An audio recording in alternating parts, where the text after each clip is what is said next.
Get a life, she screamed, her wine glass raised high, as if she'd earned the right to humiliate me in front of everyone. Her name's Vanessa.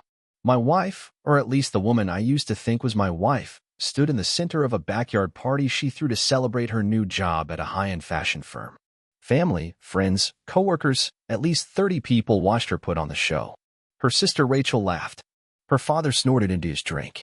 Even her new boss, some creep named Dominic, cracked a smile. Everyone seemed to find it hilarious, except me. Stop hanging around Jake just to feel important, she added, her voice slicing through the music. He's rich and successful. You're not. Jake. My best friend since college. Millionaire tech guy. Vanessa had always flirted with him, but I thought it was harmless, until I noticed how often he stopped answering my calls. I didn't say anything right away. I just smiled. Because I knew something none of them did. Because I had signed her damn paycheck. She didn't know I was the silent partner behind that high-end fashion firm. Didn't know I invested through a holding company with Jake. Didn't know the job was created as a favor to me. And didn't know that every cent she was bragging about came from my own private bank account. Vanessa had spent years telling everyone I was a failure. I had left my finance job 2 years ago to work on something real, something with meaning, and for her, that meant I was nothing. Every night was the same, cold shoulder, back turned, her eyes locked on her phone. She thought she was better than me now. Independent.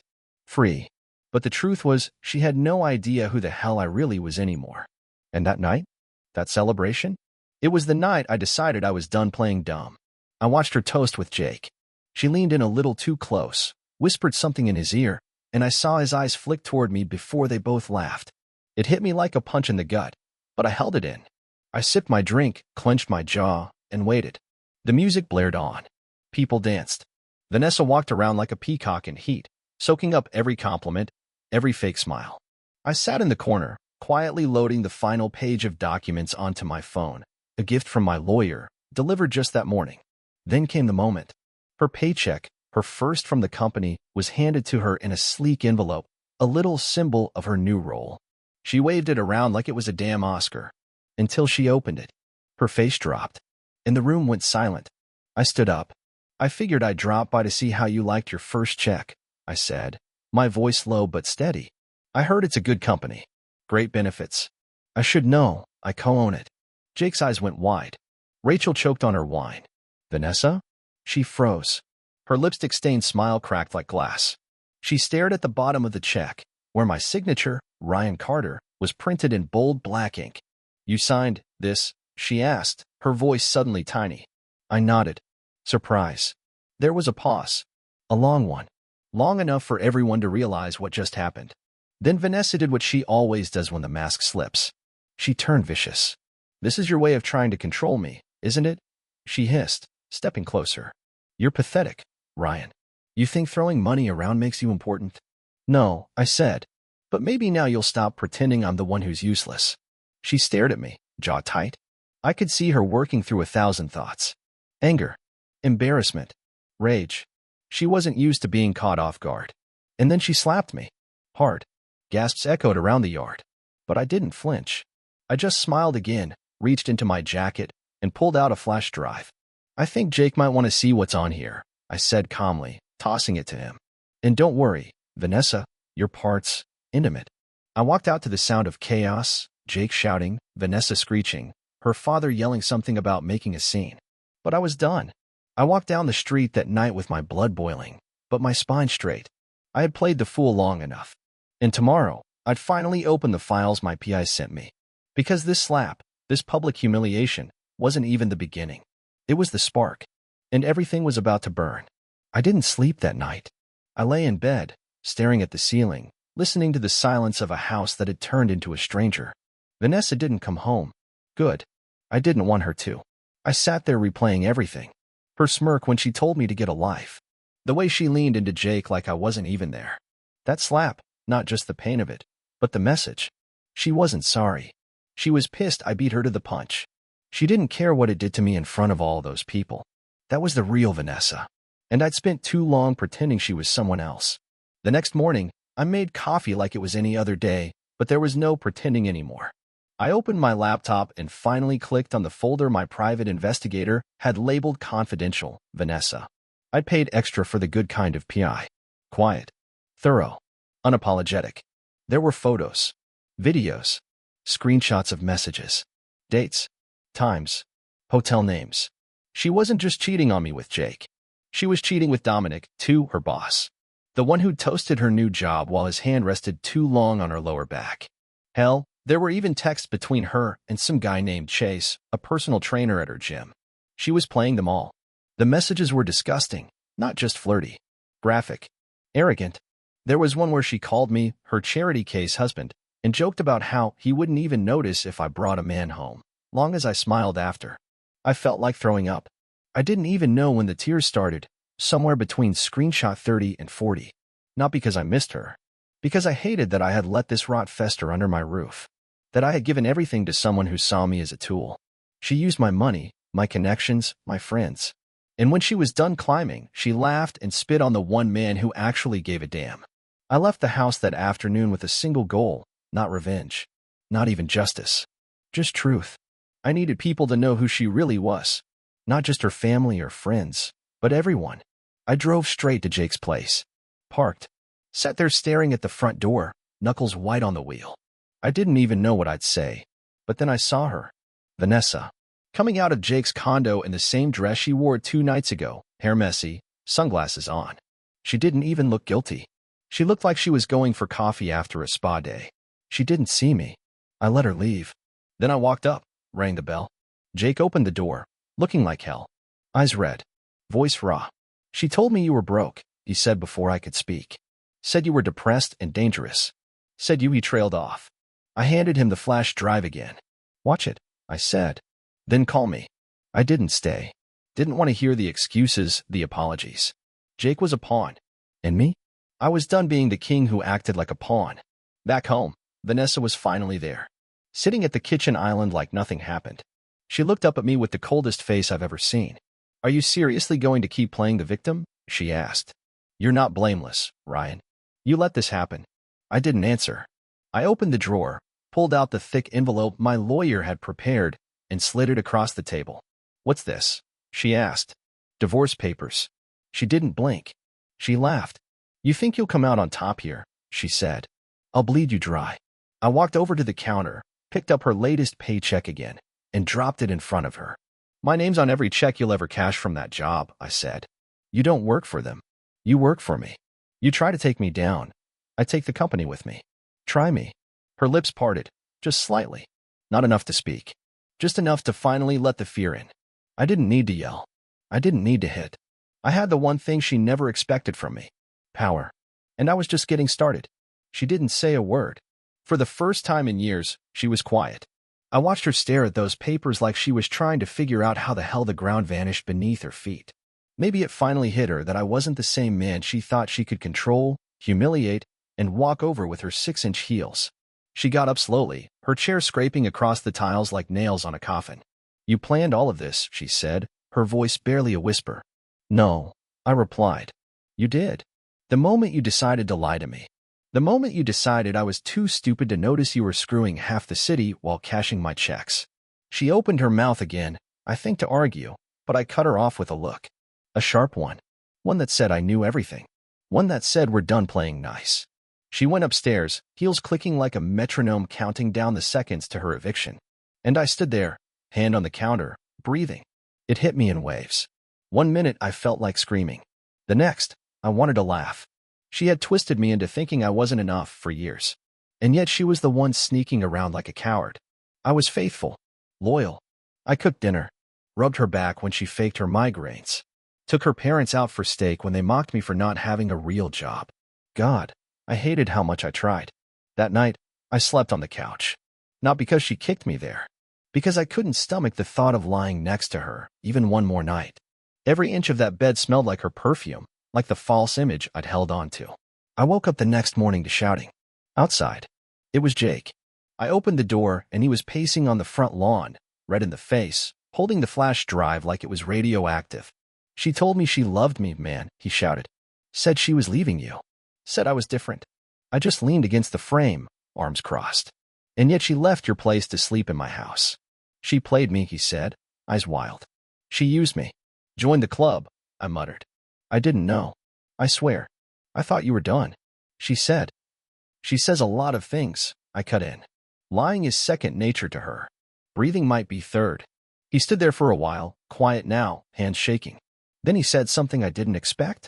She's pregnant. The world paused. What? She told me yesterday. Said it might be mine. I felt something inside me crack. Not snap, not yet. But crack. Like the foundation of everything I thought I'd buried was starting to quake again. You believe her? I asked. He looked down. I don't know. I don't know what's real anymore. I closed the door without saying a word.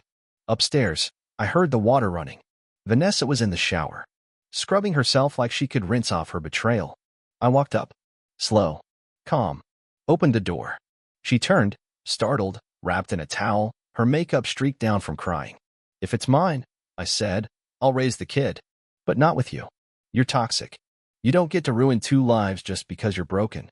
She blinked, processing. It might be Jake's, she said softly. I nodded. Then go live with Jake. He kicked me out. Shame. She stood there, dripping, staring at me like I was the villain in her movie. Who are you, Ryan? She asked. And I smiled. Someone you should have never underestimated. She followed me downstairs, barefoot and wet, still wrapped in that white towel like it was armor. But it didn't matter anymore. I'd seen everything. Her tricks didn't work on me now. Where am I supposed to go? She asked. Not my problem, I said, not looking back. You wanted independence. You bragged about not needing me. Go live that. She laughed, dry and bitter. So that's it? You're just gonna throw away everything? All these years. I turned slowly, met her eyes. You threw it away the moment you crawled into someone else's bed and lied to my face. Her lips trembled. She was trying to play victim now. That used to work. She'd cry, and I'd fold. But this time, I didn't even blink. She saw it, knew she'd lost control. That scared her more than anything. I was lonely, she whispered. You were always working on some stupid idea or helping Jake with his crap.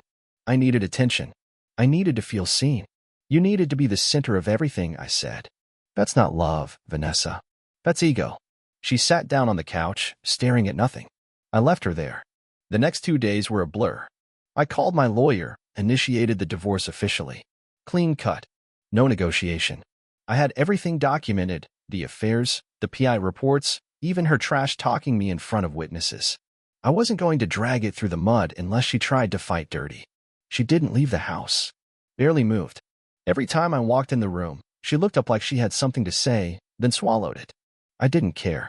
Her words didn't mean anything anymore. They were just air-shaped into lies. On the 3rd morning, she was gone. No note. No message. Nothing. Just her closet half empty, her perfumes gone, the drawers yanked open like a storm blew through. I didn't chase her. I sat in the silence for hours, just breathing, letting it sink in. And then something snapped, but in a good way. I got up. I took down the wedding photos, boxed up the anniversary gifts, the fake sentimental junk she loved to wave around for Instagram.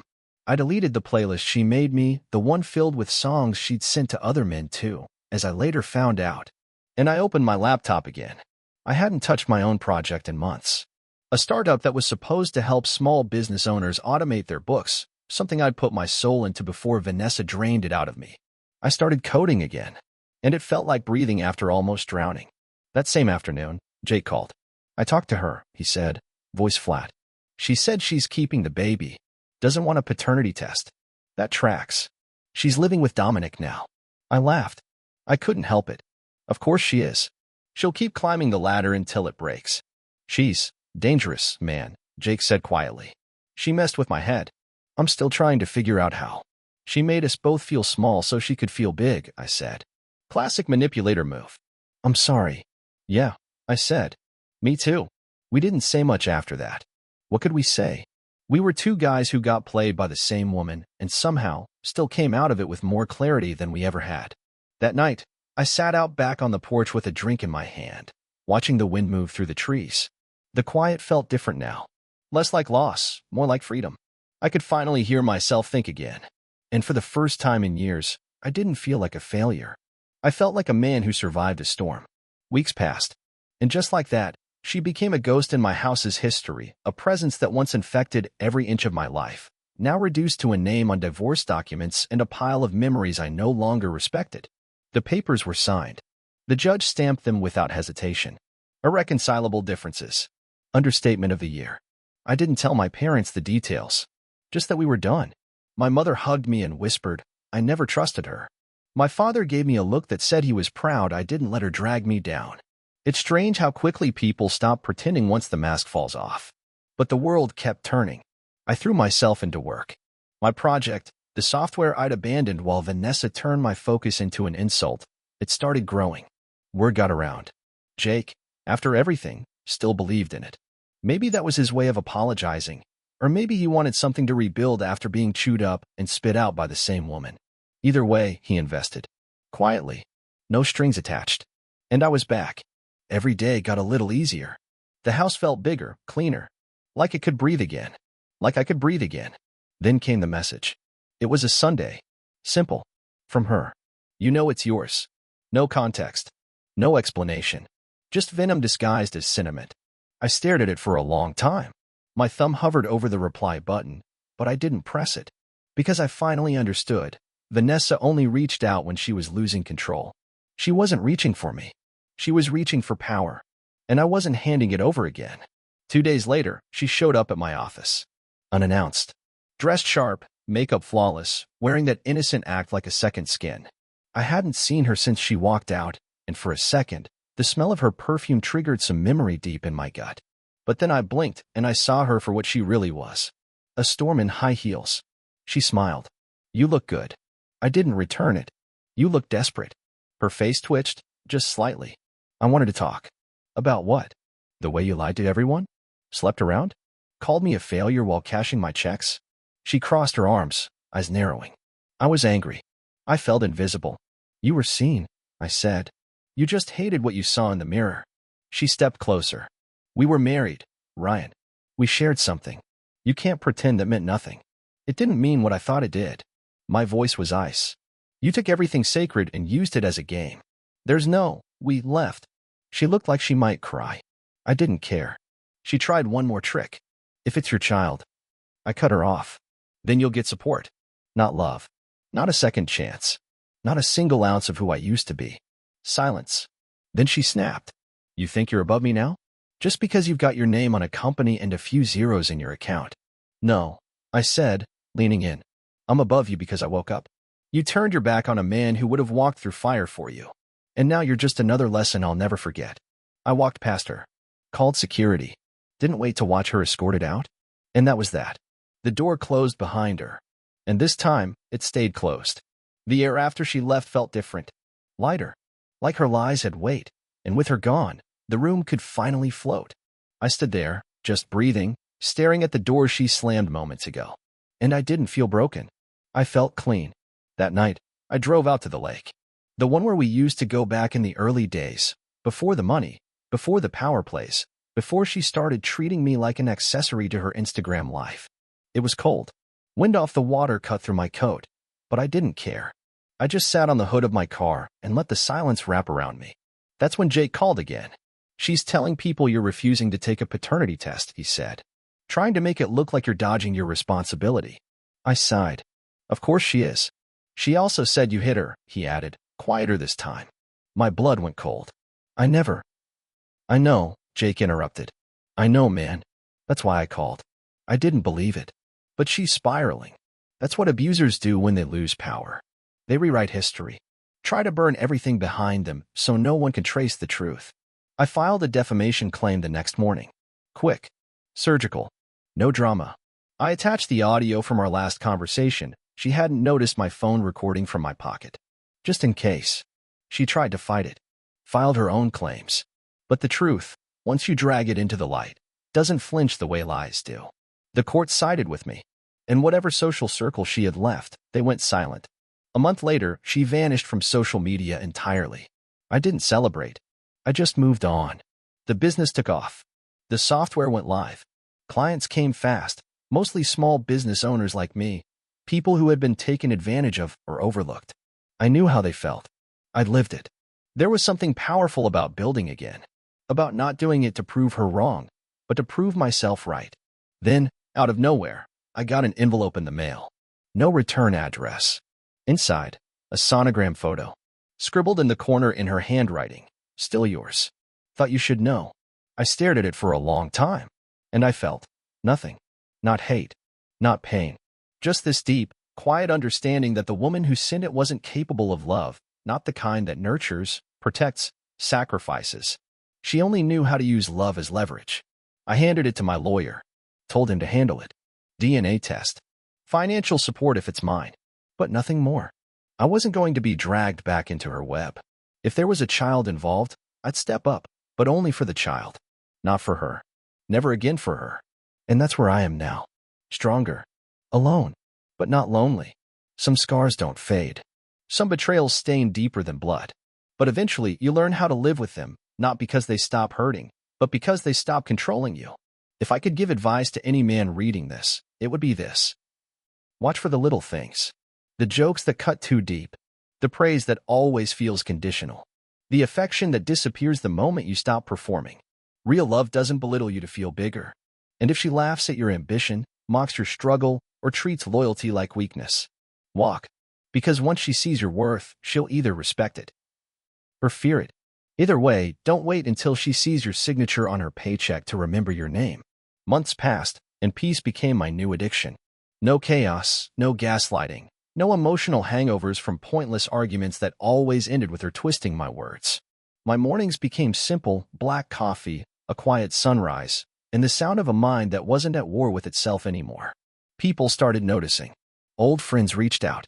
Guys I hadn't seen since college.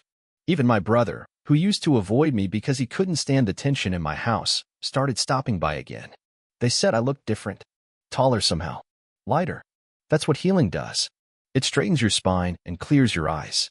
You stop walking like you're apologizing for existing. One evening, while walking out of a business conference, I saw Rachel, Vanessa's sister, waiting outside the hotel. She looked nervous. Kept checking over her shoulder like she was hiding from someone. She spotted me and walked over, pulling her coat tight around her. I shouldn't be here, she said, but I needed to talk to you.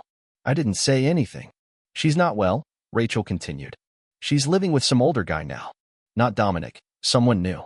And she keeps spiraling. Drinking too much. Saying things like she'll make everything right again. She really believes you'll take her back. I shook my head slowly. I'm not her rehab, I said. I know, Rachel replied. I soft. I just thought you deserved to know. She still blames you for everything. Of course she did. She was the kind of person who could stab you in the chest and then cry about how your blood ruined her outfit. Before Rachel left, she hesitated, then pulled something from her purse. She asked me to give you this. It was a necklace. One I'd given Vanessa years ago when we were still pretending everything was fine. A simple gold chain with a small sapphire. She used to wear it all the time. Said it made her feel protected. I held it for a moment, then dropped it into the nearest trash can without a word. Rachel watched me do it, and she smiled. I wish she'd married someone like you, she whispered. No, I said. She would have destroyed anyone like me. A few weeks later, I got the results. The baby was mine. I won't lie, my stomach dropped when I saw the letter. I sat in my car outside the office, gripping the steering wheel, thinking of all the things I'd never wanted to raise a child in. Lies, manipulation, bitterness. But this wasn't about her. This was about the innocent life she'd brought into the world. I filed for custody. Not out of spite. Out of duty. I knew what kind of mother she'd be. Unstable. Self-serving. Reckless. The same way she treated everyone, even her own family. It got ugly. She screamed in court. Called me a thief, a liar, a manipulator. Said I brainwashed Jake. That I used her. That I never supported her dreams. The judge wasn't impressed. Her tantrums backfired. I got primary custody. She got supervised visits twice a month. The day it was finalized, I sat in my lawyer's office staring out the window, watching people rush down the street, their lives moving so fast while mine had slowed to something deliberate and true. And for the first time in my life, I felt free. Not just from her. From the version of myself that let it all happen. That guy? The one who made excuses for her, who smiled through insults and believed her crocodile tears. He was gone. And in his place stood a man who finally understood his own worth, not because he had money or leverage or revenge, but because he survived loving the wrong person without letting it destroy his capacity to love the right one someday. I walked out of that office, head high, heart clear. Let her tell the world I was a failure. I'd let my child grow up and find out the truth for themselves. One day, when they ask me about her, and they will, I'll tell them the truth, gently but clearly, that love isn't supposed to hurt. And that strength isn't in holding on to someone broken just because you're afraid to be alone. It's in walking away and never looking back. The last time I saw her was at the courthouse parking lot. She stood by her car, arms crossed, sunglasses hiding whatever was left of her soul. She wasn't glowing, wasn't powerful. No audience, no spotlight, no men orbiting her like she was the sun.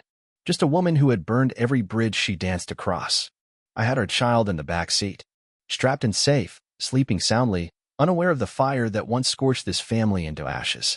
She walked up slowly, heels clicking on pavement like a weak echo of the arrogance she used to carry. "I don't even know who you are anymore," she said. And I smiled, not with smugness, not with vengeance, but with peace. "That's because you never bothered to find out." She flinched. "You were too busy tearing me down to see I was the one holding everything up." She glanced at the car window. "Do you think he'll hate me one day?"